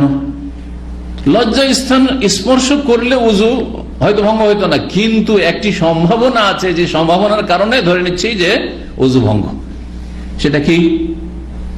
লজ্জাস্থান স্পর্শ করলে, আর বিশেষ করে যদি কামভাব থাকে, তাহলে মাজি বের হওয়ার সম্ভাবনা আছে না নেই? দুর্বল মানুষের বীর্যপাতের সম্ভাবনা আছে, কিন্তু যারা সবল ও একবারে শক্তিশালী তাদেরও মাজি বের হওয়ার সম্ভাবনা আছে। অনেকে টেলিফোন করেন, বিবি সাহেবকে টেলিফোন করতে গিয়ে এদিকে আপনার কাপড় খারাপ হয়ে যায়, হয় না? তাহলে বোঝা যাচ্ছে যে আপনি উযু করে এসছেন, আর আসার পরে দিল বিবি টেলিফোন করে ধরে নিলেন আজান ইকামতের মাঝখানে, আর কথা বলছেন। না, এই সময় কথা বলিয়েন না আপনি, যদি আপনার এমনটা থাকে যে স্ত্রীর সাথে কথা বললেই আপনার কাপড় উঠে যায়, স্ত্রীর সাথে না, যারা একসাথে নারী পুরুষ চাকরি করে, কত লোক যে ফতোয়া জিজ্ঞাসা করে, কত যুবকরা ফতোয়া জিজ্ঞাসা করে, সে কি করবো, হাসপাতালে একসাথে মহিলাদের পাশে চাকরি করতে হয়, আর সবসময় কাপড় খারাপ হয়ে যাবে, সারাদিন কেমন করে নামাজ পড়ো। জি, এগুলো মানুষের অভিজ্ঞতা, যা আমাদের কাছে মাসাইল আসে জানতে পারি।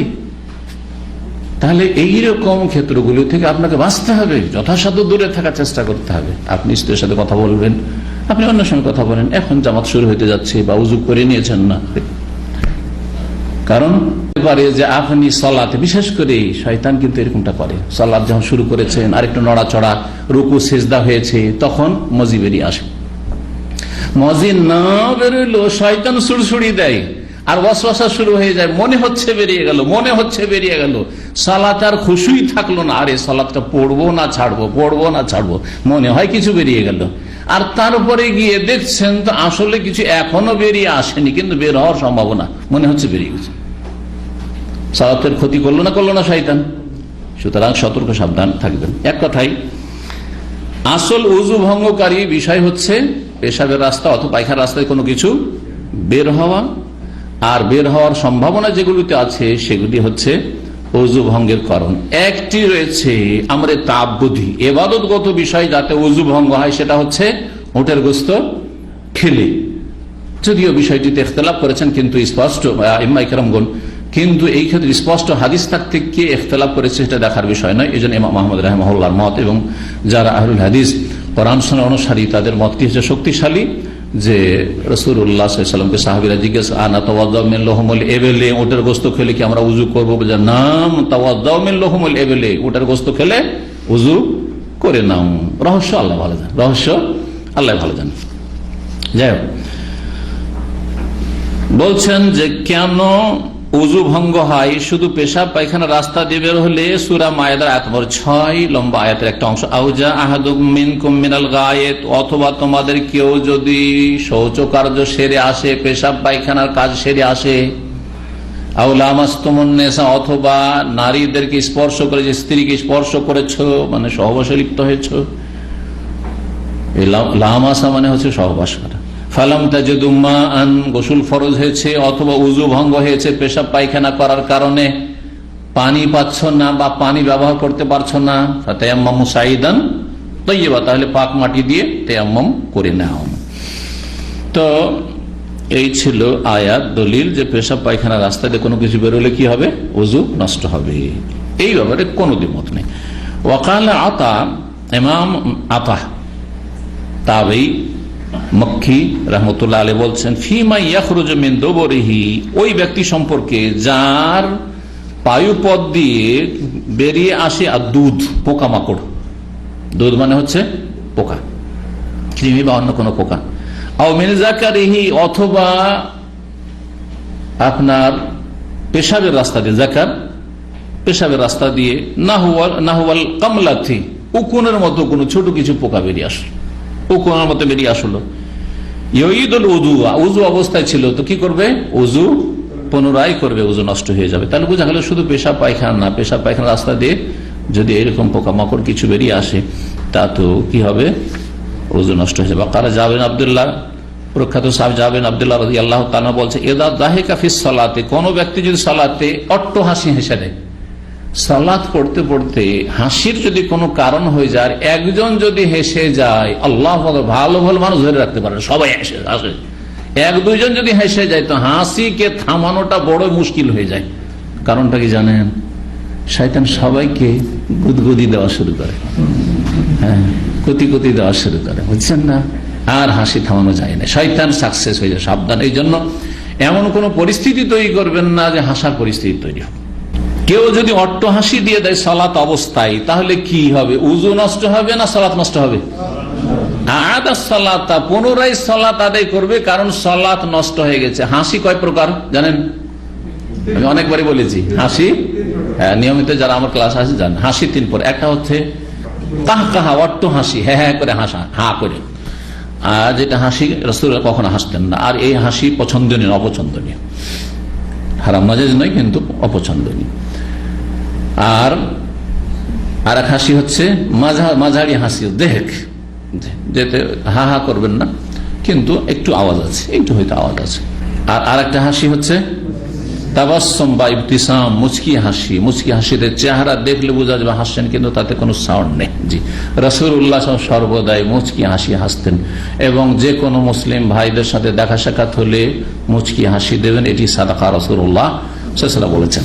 মধ্যম হাসিটাও খুব বেশি হাসতে নেই। দেহের যেটা হাদিসে রয়েছে, লাউ তা'লামুনা মা আ'লামু, তোমরা যদি জানতে, লাউ কুনতুম তা'লামুনা মা আ'লামু, আমি যা জানি আল্লাহর আযাব সম্পর্কে, আল্লাহর পকড়াও সম্পর্কে, তোমরা যদি জানতে আখিরাতের দৃশ্য, কবরের দৃশ্য, জাহান্নামের দৃশ্য, লাবাকাইতুম কাসীরা ওয়া লা যাহিকতুম কালিলা, তাহলে খুব বেশি কান্না করতে আর কম হাসতে। তাহলে মধ্যম হাসিটা অত হাসতে হয় না, সবসময় খালি হাসছেন, সবসময় হাসছেন, এতে ঈমান দুর্বল হয়ে যায়। জি, যদি কেউ হেসে দেয় তাহলে আদা সালাতা, সালাতকে ফিরাবে, লাল উজু ফিরাবে না, পুনরায় উজু ভঙ্গ হয় না, তাতে উজু ফিরাবে না, মানে উজু করতে হবে না। এর মাধ্যমে ইমাম বুখারী রাহিমাহুল্লাহ খণ্ডন করছেন হানাফি মাযহাবের। কদরি পড়েন, বেকায়া পড়েন, হেদায়া পড়েন, তাতে দেখবেন যে কেউ যদি সালাত অবস্থায় কি করে, অট্ট হাসি দিয়ে দেয়, তাহলে কি হয়ে যাবে? উজু ভঙ্গ হয়ে যাবে। উজু কেন ভঙ্গ হবে? সালাত নষ্ট করলো, কিন্তু উজু কেন ভঙ্গ? ওর একটা হানাফি মাযহাবে কিয়াসকে খুব প্রাধান্য দেওয়া হয়েছে। হ্যাঁ, যুক্তি। হ্যাঁ, বলছে মানুষ যখন অট্ট হাসি হাসে তখন পেশাব পায়খানা রাস্তা ঢিলা হয়ে যায়। যেমন ঢিলা হয়ে গেল, এইদিকে এত অট্ট হাসি হাসছে যে ও বায়ু বেরিয়ে গেল নাকি ওর খবর নেই। সেই জন্য ধরে নিলাম যে কি হয়ে গেছে, উজু নষ্ট হয়ে গেছে, উজু করে এসে মন গড়া কথা। জি, ওরই এখানে খণ্ডন যে হাসলে সালাত পুনরায় আদায় করতে হবে, কিন্তু উজু নাই, উজু নষ্ট হয় না। ওয়াকাল হাসান বাসরি রাহমাতুল্লাহ বলেন, ইন আখাযা মিন শারিহি আও আযফারিহি আও খালা খুফাই ফালা উযু আলাইহি, কোন ব্যক্তি যদি উজু করার পরে চুল কাটে, মোচ কাটলো, চুল কাটলো, মাথা নেড়া করলো, আও আযফারিহি, মাথার মাসে আছে, তাই না, মাথার মাসে করার পরে তারপরে উজু অবস্থায় মাথা মুন্ডন করলো, তো যার উপরে মাসা করলো ও তো গেল, তাহলে উজু থাকবে না? সন্দেহ হচ্ছে। তা বলছে না, অসুবিধা নেই। আযফারিহি, উজু করার পরে নখগুলো দিয়েছে, নখগুলো কেটে ফেলে দিল, তাহলে এই যে শুকিয়ে গেল, যে এই ভিতরে যে জায়গাটা শুকিয়ে গেল কাটার পরে বা শুকনো জায়গা, ওখানে তো আর উজুর পানি পৌঁছেনি, তাহলে উজুকে নষ্ট হয়ে যাবে? বলছে না, উজু নষ্ট হবে না। এইরকমই খালা খুফাইহি, উজু করলো আর উজুতে মুজার মাসা করলো, কিন্তু আগে থেকে যেহেতু উজু অবস্থায় মোজা পড়েছিল, মুজার মাসা করলো। মুজার মাসা করার পরে কিছুক্ষণ পরে বা তখনই মনে করলো যে গরম লাগছে, মোজাটা খুলে দিই। মাঝে মাঝে আমি করি, মোজা পরে থাকি, আর তারপর উজু করে এলাম, মাসা করে আসলাম, আর তারপর দেখলাম যে বক্তব্য করবো তো গরম লাগবে, মোজাটা খুলে এখানে চলে আসলাম। আজকে অবশ্য খুলি না, বেশি ঠান্ডা আছে জন্য। এখন যেই মোজার উপর মাসা করলাম সেটা খুলে ফেলে দিলাম, তা আমার উজু নষ্ট হয়ে গেল? এক্ষেত্রে ইখতিলাফ আছে। একদল বলছেন নষ্ট হয়ে গেল, কারণ যার উপর মাসা করেছিল তো নাই, উজু নষ্ট। হ্যাঁ, না, উজু নষ্ট হয়নি, বরং উজু আছে, কারণ দলিল কিছুই নেই যে মোজা খুলে দিলে উজু নষ্ট হয়ে যায়।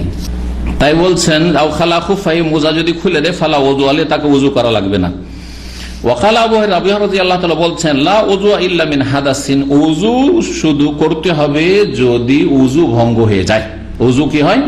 ভঙ্গ হয়ে যায়। উযু ভঙ্গ হয় সাধারণত বায়ু নির্গত হলে, পেশাব পায়খানা রাস্তায় কোনো কিছু বেরোলে। ওয়াইজ করান জাবের রাদিয়াল্লাহু তাআলা থেকে উল্লেখ করা হয়েছে, আন্নান নবী সাল্লাল্লাহু আলাইহি ওয়াসাল্লাম কানা ফি গাজওয়াতি জাতির রিকা, রাসূলুল্লাহ সাল্লাল্লাহু আলাইহি ওয়াসাল্লাম জাতুর রিকার যুদ্ধে ছিলেন। জাতুর রিকার যুদ্ধে ছিলেন, যে যুদ্ধের অপর নাম হচ্ছে মোরাইসি সেই জায়গার নাম, আর জাতুর রিকা সেই যুদ্ধের আরেকটি নাম। কারণ রাসূলুল্লাহ সাল্লাল্লাহু আলাইহি ওয়াসাল্লাম সাহাবায়ে কেরামদেরকে হাঁটতে হয়েছিল, আর আপনার খালি পায়ে হাঁটতে খুব কষ্ট হচ্ছিল সেই কুচি পাথরের জমিনে, তাতে সাহাবায়ে কেরামগণের পাগুলি জখম হয়ে যাচ্ছিল।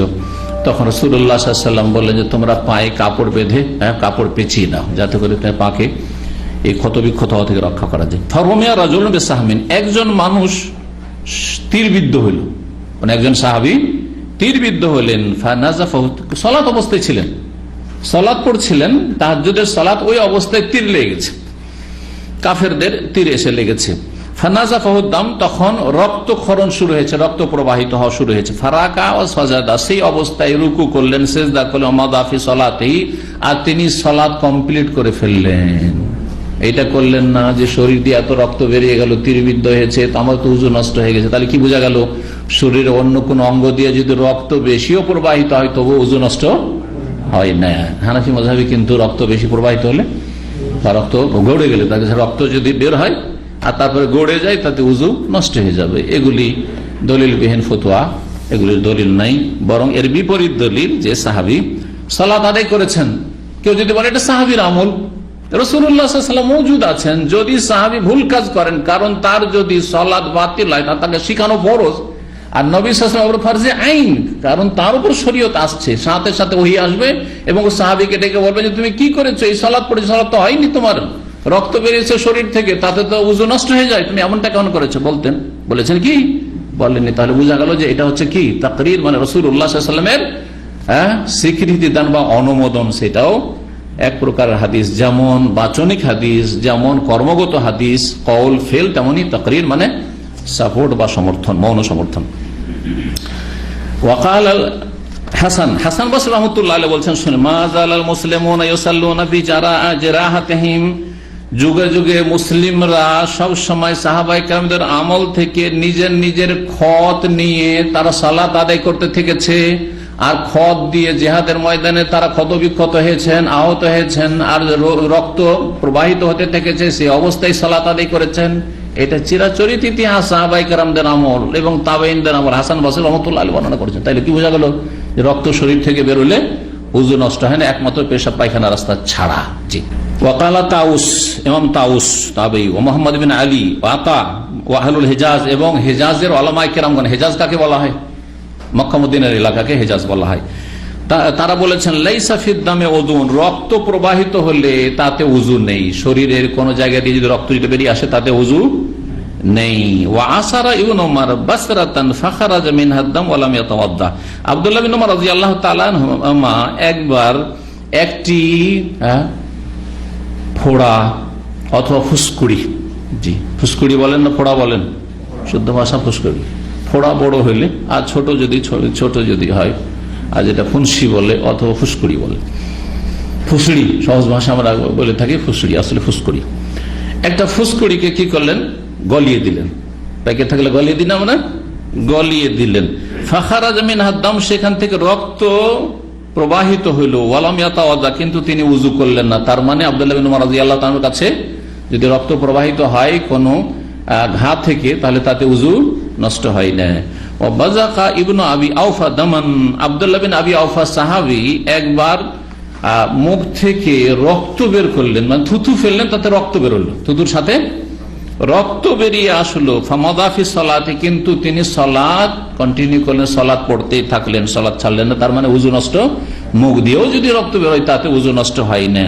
হানাফি মাযহাবে যেহেতু উযু নষ্ট হয়, সেই জন্য এইসব আসারগুলি বা এইসব আমলগুলি সাহাবায়ে কেরাম এবং তাবেঈনদের আমল এবং উক্তি এখানে ইমাম বুখারী রাহিমাহুল্লাহ নিয়ে এসেছেন এই মাযহাবের খণ্ডনের জন্য, যে এটা ভুল কথা। পেশাব পায়খানা রাস্তা ছাড়া অন্য জায়গা দিয়ে রক্ত বের হলে, বেশি বের হোক আর কম বের হোক, আর সেটা গড়ে পড়ুক আর তার বেশি হোক আর কম হোক, তাতে উযু নষ্ট হয় না।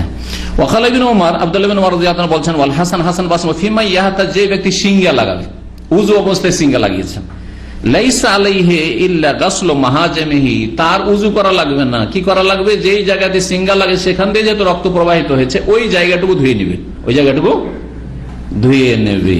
জি, কারণ রক্ত হচ্ছে নাপাক আর ওখানে রক্ত লেগে আছে, সুতরাং রক্তটা ধুয়ে নেবে, কিন্তু তাকে উযু করা লাগবে না, উযু ভঙ্গ হয়নি।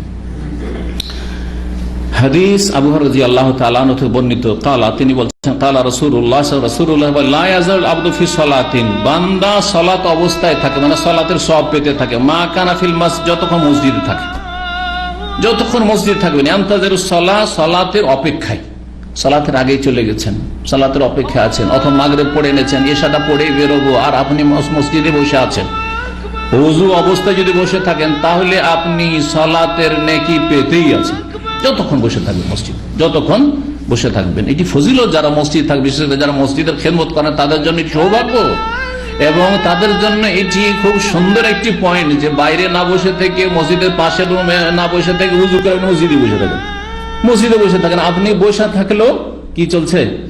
সালাতের নেকি চলতে আছে, সব চলতে আছে। মালাম ইউহদেস, যতক্ষণ পর্যন্ত উজু না চলে যাবে, উজু ভঙ্গ যতক্ষণ না হয়, তাহলে উজু অবস্থায় বসে থাকতে হবে। ফাকালা রাজুলুন আজামি, একজন অনারব ব্যক্তি ছিল, সে বুঝেনি হাদাস মানে কি, হাদাস মানে কি বুঝেনি, সে আজমি লোক ছিল। মাল হাদাসি আবু হুরায়রা, হাদাস কি জিনিস আবার বুঝলাম না যে। কাল আসসাউতু, সশব্দে, আসসাউত আওয়াজ, ভদ্র ভাষা দিয়ে বুঝালেন। যেমন আমাদের ভাষাতে কিছু ভদ্র ভাষা, ভদ্র কথা আছে, আর কিছু অভদ্র কথা আছে না নেই? বায়ু নির্গত হওয়া, এটা কি ভদ্র ভাষা? আর অভদ্র ভাষা? হ্যাঁ হ্যাঁ, এই যে বললেন, তাহলে সবসময় ভদ্র ভাষা বলাটা বাঞ্ছনীয়।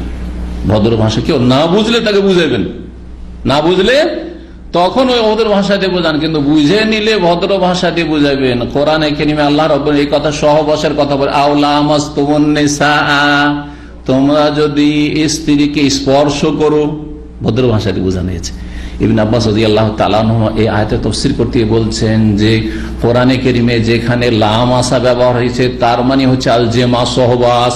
ওয়ালাকিন্নাল্লাহ ইয়াকনি, তবে আল্লাহ ইশারা, কেনায়া, ইঙ্গিতে কথা বলেন, একেবারে খোলা ভাষা আল্লাহ বলেননি, ভদ্র ভাষায় বলেছেন। কথা বলছেন, আল্লাহ ভদ্রতা শিখিয়েছেন, রাসূলুল্লাহ সাল্লাল্লাহু আলাইহি ওয়াসাল্লাম ভদ্রতা শিখিয়েছেন। জি, বহু হাদিস হয়েছে এই মর্মে যে রাসূলুল্লাহ ভদ্র ভাষাতে মাসলা বলার চেষ্টা করে। সুতরাং মাসলা বলার ক্ষেত্রে একবারে ওপেন হয়ে যাবেন, নিচে নেমে যাবেন না। অনেক আলোচক বক্তারা আছে, একবার নিচে নেমে যান, একবারে যে ভাষাগুলি মানে শুনতে খারাপ লাগে সেই ভাষা কখনো প্রয়োগ করবেন না। যদি না বুঝে সেটা আলাদা কথা।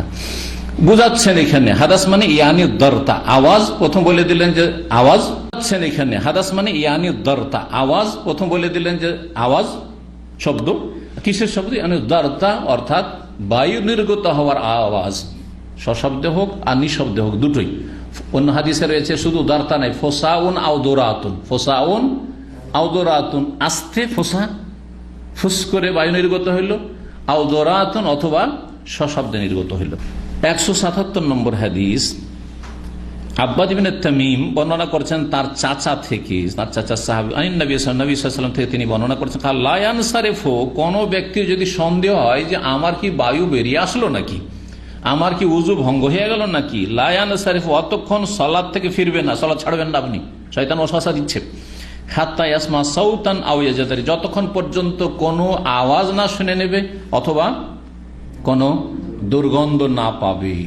আচ্ছা, আওয়াজও শুনলেন না, দুর্গন্ধ পেলেন না, কিন্তু একবার নিশ্চিত, তাহলে সালাত ছাড়বেন না? ছাড়বেন। তাহলে এই দুটো কথা বলার উদ্দেশ্য যে সাধারণত মানুষ নিশ্চিত হয় আওয়াজ শুনলে যে বায়ু নির্গত হইল অথবা গন্ধ পেলে, কিন্তু ব্যতিক্রম কখনো কখনো হয়তো পেট ক্লিয়ার আছে, আর গ্যাসের সমস্যা নেই, আর কষ্টকাঠিন্য নেই, তাহলে গন্ধও নেই, গন্ধ নেই, আর আওয়াজও হয়নি, আওয়াজও হয়নি, কিন্তু নিশ্চিত যে আমার বায়ু নির্গত হইল, আপনি টের পেয়েছেন ভালো করে, অনুভূতি আপনার বলছে যে নিশ্চিত আমার বায়ু নির্গত হয়েছে, তাহলে অবশ্যই সালাত ছেড়ে দিতে হবে। আসল উদ্দেশ্য হচ্ছে এখানে তায়াক্কুন, মানে ইয়াকিন হয়েছে কিনা আপনার, এটা উদ্দেশ্য। মুহাম্মদ বিন হানাফিয়া রাদিয়াল্লাহু তাআলা রাহমাতুল্লাহ আলাইহি বলছেন, কালা আলীউন, আলী রাদিয়াল্লাহু তাআলা বলছেন, কুনতু রাজুলান মাজ্জাআ, আমি এমন এক পুরুষ ব্যক্তি ছিলাম যে আমার খুব বেশি মাজি নির্গত হইত, মজি বেরিয়ে আসতো, একটু কামভাব আসলেই, একটু জনচাহিদা শরীরে হইলেই, গরম হইলে শরীরটা মজি বেরিয়ে আসতো। এটা কারো কম হয়, কারো বেশি হয়। ফাস্তাহইয়াইতু আন আসআলা রাসূলুল্লাহ, কিন্তু আমি রাসূলুল্লাহ জিজ্ঞেস করতে লজ্জা পেলাম। কেমন করে জিজ্ঞেস করে? শ্বশুরকে, শ্বশুর সাথে সব কথা বলা যায় না, যেমন বাবা মায়ের সাথে সব কথা বলা যায় না, তেমনি শ্বশুরের সাথে আরো লজ্জা লাগে। জি হ্যাঁ, তাহলে এইরকম লজ্জা করাটা ভালো। আলী রাদিয়াল্লাহু আনহু লজ্জা করেছেন, হ্যাঁ, আলী রাদিয়াল্লাহু তাআলা লজ্জা করেছেন। রাসূলুল্লাহ মাসলা জিজ্ঞাসা করা, সরাসরি না জিজ্ঞেস করতে বলে অন্য কাউকে দিয়ে জিজ্ঞাসা করিয়ে নেন। আমারতুল মিকদাদ বিন আল-আসওয়াদ, আমার বন্ধু মিকদাদ বিন আসওয়াদ রাদিয়াল্লাহু তাআলা আনহুকে বললাম যে তুমি জিজ্ঞাসা করে দাও, আমাকে লজ্জা লাগছে। ফাসালাহু, নবী সাল্লাল্লাহু আলাইহি ওয়াসাল্লামকে তিনি জিজ্ঞাসা করলেন যে মজি যদি বেরিয়ে আসে তাহলে কি করতে হবে। ফাকালা, রাসূল বললেন, ফিহিল ওযু, তাতে ওযু করতে হবে। কি করতে হবে? ওযু করতে, গোসল করতে হবে। পক্ষান্তরে মানি যদি বেরিয়ে আসে তাহলে গোসল ফরজ হয়ে যাবে। 179 নম্বর হাদিস, যায়েদ ইবনে খালিদ আল জোহনী তিনি বলছেন, আন্নাহু সাআলা উসমান আফফান, তিনি জিজ্ঞেস করলেন উসমান বিন আফফান রাদিয়াল্লাহু তাআলা আনহুকে, কুলতু, আমি বললাম, আরাআইতা, আচ্ছা বলুন তো, ইযা জামা, কোন ব্যক্তি যদি সহবাস করে, স্ত্রীর সাথে মিলিত হয়, ফালাম ইউমনে, কিন্তু বীর্যপাত হলো না। কালা উসমান, উসমান রাদিয়াল্লাহু তাআলা বললেন, ইয়াতাওয়াদ্দাউ কামা ইয়াতাওয়াদ্দা লিসসালাহ, উযু করবে সালাতের মতো করে, উযু করবে সালাতের মতো করে। একটা এমন মাসলা আসছে, যেই মাসলা আপনাদেরকে অবাক লাগবে। আসল রহস্যটা পরে বলছি। সাহাবায়ে কেরামের মাঝে প্রথম যুগে ইখতিলাফ ছিল, এই বিষয়টাই ইখতিলাফ ছিল যে কেউ যদি স্বামী স্ত্রী সহবাস করে কিন্তু বীর্যপাত না হয় তো গোসল ফরজ হবে কি হবে না। একদল সাহাবায়ে কেরাম তারা মনে করতেন, এবং তারা প্রথম যুগে এই মাসলাটাই ছিল। প্রথম যুগে ইসলামের বিধিবিধান হালকা ছিল, ধীরে ধীরে ধীরে ধীরে মাসলা মাসাইল পূর্ণ করা হয়েছে। তো তখন যতক্ষণ পর্যন্ত বীর্যপাত না হবে ততক্ষণ গোসল ফরজ হবে না। সুতরাং এমনি সহবাস হলো, বীর্যপাত হলো না, গোসল নেই। ওই মাসলাই উসমান রাদিয়াল্লাহু তাআলা জানতেন যে এইটাই ঠিক। সাহাবায়ে কেরাম আমলে ইখতিলাফ ছিল, কিন্তু তারপরে এর উপর ইজমা হয়ে গেছে যে স্বামী স্ত্রী কেউ যদি সহবাস করে, বীর্যপাত হোক আর না হোক, তাতে কি হয়ে যাবে? গোসল ফরজ হয়ে যাবে। এতে কোনো ইখতিলাফ নেই এখন আহলে সুন্নাত ওয়াল জামাতের মাঝে। বলছেন যে সালাতের মতো করে উযু করেন, ওয়াগসিলু যাকারা, আর লজ্জাস্থান ধুয়ে নেবে, লজ্জাস্থান ধুয়ে নেবে। কালা উসমান, উসমান সামনে তুমি নবী, আমি এটা নবী সাল্লাল্লাহু আলাইহি ওয়াসাল্লাম থেকে শুনেছি। প্রথম দিকে বলেছেন কি শুনেছেন? আল মাউ মিনাল মায়ে, প্রসিদ্ধ একটা হাদিস রয়েছে, পানির ব্যবহার আবশ্যক হবে পানি নির্গত হলে। আল মাও, প্রথম পানি মানে পাক পানি, হ্যাঁ, আর মিনাল মায়ে পানি থেকে মানে বীর্যের পানি। জি, বীর্য যদি নির্গত হয় তাহলে পানির ব্যবহার মানে গোসল করা আবশ্যক হবে, তাহলে বীর্য যদি নির্গত না হয় তো গোসল করা আবশ্যক হবে না। এটা ইসলামের শুরুতে বিধান ছিল, তারপরে এই বিধান রহিত হয়ে গেছে। কোন হাদিস দিয়ে রহিত হয়েছে? রাসূলুল্লাহ সাল্লাল্লাহু আলাইহি ওয়াসাল্লাম হাদিস সহিহ বুখারীতে রয়েছে, 291 নম্বর হাদিস, গোসলের অধ্যায় আসছে হাদিসটি। এক সপ্তাহ পরে হাদিসটি চলে আসবে আমাদের সামনে। সহিহ মুসলিমের 525 নম্বর হাদিস, তাতে রয়েছে এজা জালাসা বাইনা শুআবিহাল আরবা, কোন ব্যক্তি যখন 4 জানু হয়ে বা 4 রান একসাথে হয়ে বসবে, অর্থাৎ সহবাস করবে। এখানে ইঙ্গিত করে বোঝানো হয়েছে যে যখন সহবাস করবে, সুম্মা জাহাদাহা, আর তারপরে প্রচেষ্টা চালালো সহবাসে যা করণীয় তাই করল, ফাকাদ ওয়াজাবাল গোসল, তাহলে গোসল ফরজ হয়ে গেল বা গোসল ওয়াজিব হয়ে গেল। অন্য রিওয়ায়াতে রয়েছে ওয়াইল্লাম ইউনজিল, যদিও বীর্যপাত না হোক, যদিও বীর্যপাত না হোক। আর এক হাদিসে সহিহ মুসলিমে রয়েছে তার সাথে ইযা জালাসা বাইনা শুআবিহাল আরবা ওয়া মাসাল খিতানুল খিতানা, পুরুষ লিঙ্গ স্ত্রী লিঙ্গের সাথে মিলিত হলো, মিলিত মানে প্রবেশ করলো, কমপক্ষে প্রবেশ শর্ত রয়েছে, শুধু স্পর্শতে গোসল ফরজ হবে না, যতক্ষণ পর্যন্ত প্রবেশ না করবে সে কিছুটা অংশ হইল। যদি প্রবেশ করে তাহলে তাতে কি ফাকাদ ওয়াজাবাল গোসল, গোসল ফরজ হয়ে যাবে। মাসলাটিকে স্পষ্ট করার জন্য এই কথাগুলি বলতে হচ্ছে, কারণ এগুলো না বললে বিষয়টি বুঝে আসবে না। অনেকে মনে করেন যে হয়তো বাড়াবাড়ি করবেন অথবা অনেকে ছাড়াছাড়ি করবেন, সুতরাং বিষয়টি যাতে স্পষ্ট বা ক্লিয়ার হয়। তো এই হাদিস হচ্ছে নাসিখ, বীর্যপাত হোক আর না হোক, সহবাস হলে কি হয়ে যাবে? গোসল, ফাকাদ ওয়াজাবাল গোসল, ফরজ হয়ে যাবে। আরেকটি হাদিস এই মর্মে 180 নম্বর হাদিস, আবু সাইদ খুদরি রাদিয়াল্লাহু তাআলা বর্ণিত, তিনি বলছেন আন্না রাসূলুল্লাহ সাল্লাল্লাহু আলাইহি ওয়াসাল্লাম আরসালা ইলা রাজুল মিনাল আনসার, রাসূলুল্লাহ সাল্লাল্লাহু আলাইহি ওয়াসাল্লাম জনৈক আনসারী ব্যক্তির কাছে পাঠালেন একবার, ডেকে, যে ডেকে নিয়ে এসো, মুখে ডেকে নিয়ে এসো।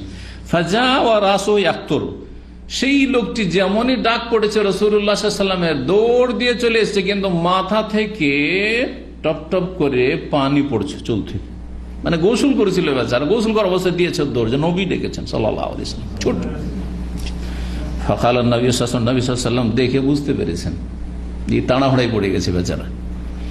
বলছেন লাআল্লানা আজালনাকা, সম্ভবত আমরা তোমাকে তাড়াহুড়াতে ফেলে দিয়েছি, মানে এমন সময় ডেকেছি যে এই সময় তুমি স্ত্রী সহবাসে ছিলে, হ্যাঁ, আর সেই সময় ডাক পড়েছেন নাপাক অবস্থায়, কেমন করে নবী সাল্লাল্লাহু আলাইহি ওয়াসাল্লামের কাছে যাব, তো একটু গোসল করি, আর তাড়াহুড়া করে গোসল করতে গিয়ে পানি মুছার, গা মুছার সবাই পাওনি। জি হ্যাঁ, ফাকালার নাম, সে বলছে হ্যাঁ ইয়া রাসূলুল্লাহ, আমি তাড়াহুড়ায় পড়ে গেছিলাম। ফাকালা রাসূলুল্লাহ সাল্লাল্লাহু আলাইহি ওয়াসাল্লাম বললেন ইজা ওজিলতা, যদি তোমরা কেউ তাড়াহুড়ায় পড়ে যাও, আও কোহেত্তা, অথবা কাহাত বলা হয় অনাবৃষ্টি, অর্থাৎ সহবাস করলে কিন্তু বীর্যপাত হলো না। এখানে কহিত্তা মানে হচ্ছে সহবাস করলে কিন্তু বীর্যপাত হলো না। ফাআলাইকাল ওযু, তাহলে তোমাকে উযু করা লাগবে, উযু করলেই হবে। এই হচ্ছে হাদিস। কিন্তু এই হাদিস কখনকার? ইসলামের প্রথম যুগের ছিল। আর তারপরে ওই হাদিস যেটি বললাম একটু আগে, সেই হাদিস দিয়ে রহিত করা হয়েছে। তারপরে বলছেন এই হাদিসের মোতাবাত মানে সমর্থক হাদিস বর্ণনা করেছেন ইমাম ওয়াহাব, তিনি শুবা থেকে কালা আবু আব্দুল্লাহ। ইমাম বুখারী রাহিমাহুল্লাহ বলছে ওয়ালাম ইয়াকুল গুনদর ইয়াহইয়া আন শুবাতা আল ওযু, ওযুর কথা এখানে উল্লেখ করেননি কিছু কিছু বর্ণনাকারী। ফাআলাইকা বিল ওযু এই কথা বলেননি। যাই হোক, যদি এমনটা হয় যে সহবাস করেছে কিন্তু বীর্যপাত হয়নি, আবার বলছি সাহাবায়ে কেরামদের মাঝে দ্বিমত ছিল আর সাহাবায়ে কেরামদের যুগে ইখতিলাফ ছিল। এর আগে বলেছি, কিন্তু ইফতিরাক ছিল না। ইখতিলাফ মানে মাসলা মাসাইলে কিছু ইখতিলাফ থাকা, আর ইফতিরাক মানে কি? দল পাকাপাকি, বিচ্ছিন্নতা, গ্রুপিং, মযহাব কায়েম করে দেওয়া, যে এইটা হচ্ছে আবু বকরের মযহাব, এটা উমরের মযহাব, এটা আলীর মযহাব, এটা উসমানের মযহাব, এইরকম ছিল না। তো মুসলিম জাতিকে দলে বিভক্ত করা হচ্ছে হারাম, দলে বিভক্ত করা হচ্ছে হারাম। বাকি কথা হলো ওলামাদের ইখতিলাফ থাকবে, ইখতিলাফ আবু হানিফা, শাফি, মালিক, আহমদের ইখতিলাফ, কিন্তু তারা কিন্তু মযহাব কায়েম করে যাননি। ঠিক তেমনি বর্তমান যুগে শেখ ইবনে বাজ, ইবনে উসাইমিন, আলবানির মেলা মাসাইল ফতোয়াত ইখতিলাফ আছে, কিন্তু তারা গ্রুপ দাঁড় করে যাননি যে আপনারা এখন এই রকমের গ্রুপ দাঁড় করে দিবেন। সেই জন্য ইফতিরাক, বিচ্ছিন্নতা হারাম। আর ইখতিলাফ হবেই, যথাসাধ্য কমাবার চেষ্টা করতে হবে। এখানে আকীদায় যেন কোনো ইখতিলাফ না থাকে, আকীদায় মৌলিক বিষয় যেন কোনো ইখতিলাফ না থাকে, ইখতিলাফ অবশ্যই সারাতে হবে। আর ফিকহি মাসাইলে ইখতিলাফ থাকবে, কিন্তু আমরা দল পাকাপাকি করব না, গোঁড়ামি করব না, আর অন্ধভক্তি দেখাবো না। যেখানে দেখবো যে আমাদের এই আলেমের ভুল হয়েছে, সোজা ছেড়ে দেব সম্মানের সাথে, আর যার কথা ঠিক হয়েছে তার কথা মেনে নেব। আল্লাহ যেন তার তৌফিক দান করেন। ও সাল্লাল্লাহু আলা নবিয়িনা মুহাম্মদ ওয়া আলা আলিহি ওয়া সাহবিহি আজমাইন।